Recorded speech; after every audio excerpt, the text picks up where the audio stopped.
Comme nous l'avons vu dans le premier épisode, après le retour de Charleroi en Jupiler Pro League, une campagne de communication a fleuri sur les réseaux sociaux et dans la presse. Sous le slogan « Carolo Arbach », un mystérieux annonceur laissait entendre que le club de foot était en passe de changer de main. Rapidement on apprend que le repreneur est Fabien Debec, un industriel de la région qui devient président. Alain Gomme également industriel de la région qui devient vice-président et sponsor principal et enfin Mehdi Baya qui reste le directeur du club.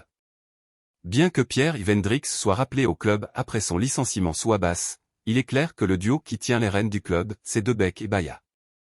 Qui est Fabien Debec et quel est son rôle? Debec est un Carolo pur jus, il est né dans la région où il a pratiqué le bodybuilding tout en vendant des produits pour la firme américaine Nature Best. Plus tard il a lui-même créé sa propre entreprise de compléments alimentaires appelée QNT. Il a donc une certaine aisance financière grâce à son entreprise et il devient le bailleur de fonds pour le rachat du club. Il crée la société Groupe MF avec Mehdi pour assurer la transaction de rachat. Debec a en 2012 plus de 95% des parts.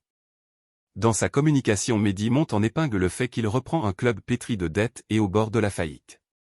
Ce que va réfuter Abbas Bayats, son oncle qui admet avoir ponctionné une somme d'argent les assure que le club était sain financièrement et qu'il avait reçu sa licence, ce qui est la preuve que le club n'était pas au bord de la faillite. Mais ce n'est pas la seule contre-vérité inhérente à Mehdi qui a l'art d'embobiner les gens. Sa spécialité c'est de pondre des plans de progression financière et sportive qu'il ne respecte pas au final. Il en fait 80% et puis passe à un autre plan. On a eu le fameux 369. Puis Horizon 2023. Ce dernier est devenu Horizon 2024 à cause du Covid. Puis est arrivé le plan Cap 2027. Actuellement c'est le plan Work Hard, Play Strong, Big Dream 2030. Il est à noter qu'aucun de ces plans n'a jamais été respecté jusqu'au bout et que chaque fois que le club cafouille dans ses objectifs, Mehdi invente un nouveau plan pour justifier les échecs ou le changement de stratégie. Au niveau sportif, on a exactement la même stratégie que du temps d'Abbas, c'est-à-dire de l'import-export de joueurs avec des venus de gratuits, de revanchards et de pépites à en devenir, tandis que derrière il y a des ventes avec plus-value, de l'argent qui rentre, une progression des actifs du club, mais jamais d'argent pour investir véritablement dans l'équipe afin de la rendre compétitive. Au début de la reprise, la présence de Modji tant au niveau des transferts que dans les tribunes était comme si les deux frères dirigeaient le même projet. Même si depuis son emprisonnement dans l'enquête Footgate il est moins présent, son ombre plane toujours autour du stade.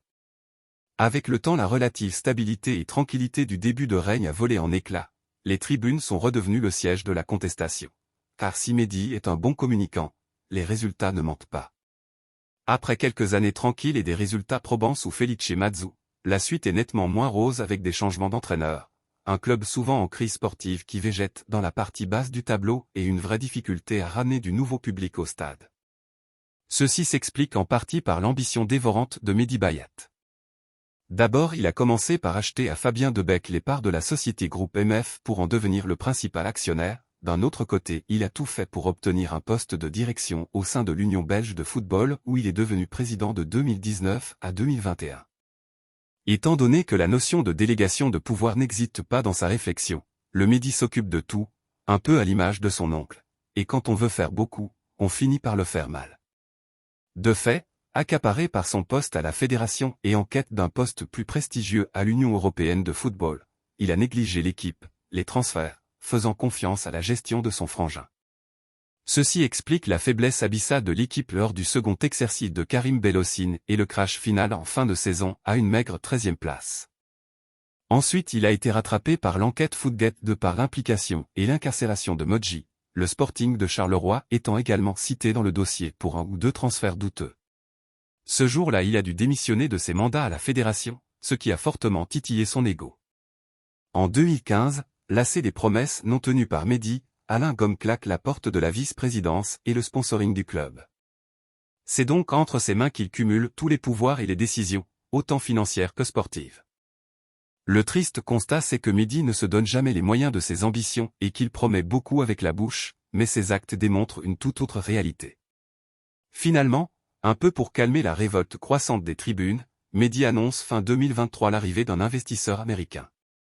Mais comme toujours lorsqu'il s'agit des Bayat, il y a un gouffre entre le rêve et la réalité. L'investisseur David Elmer apporte 6 millions d'euros, de quoi augmenter le capital de la société.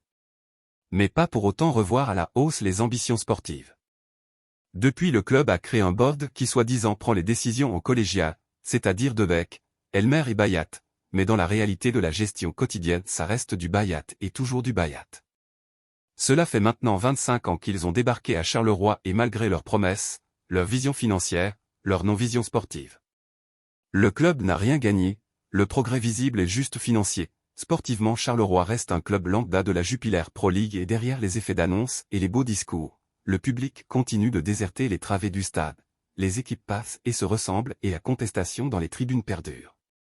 C'est ce qui s'appelle la politique de la vitrine magique. On importe des joueurs, on parie sur l'explosion de quelques-uns et on compte faire de l'argent en les revendant 1 ou 2 saisons après leur arrivée. Les autres ont les bras droits pour en importer des neufs, bref l'import-export comme l'a toujours rêvé Modji qui officiellement n'a rien à voir avec le club. Le but est clairement de garder le club en première division et bon an mal an de faire un petit extra en résultat, de quoi donner un peu de sucre aux supporters tandis que les autres vivent sur la bête. C'est ça le système Bayat.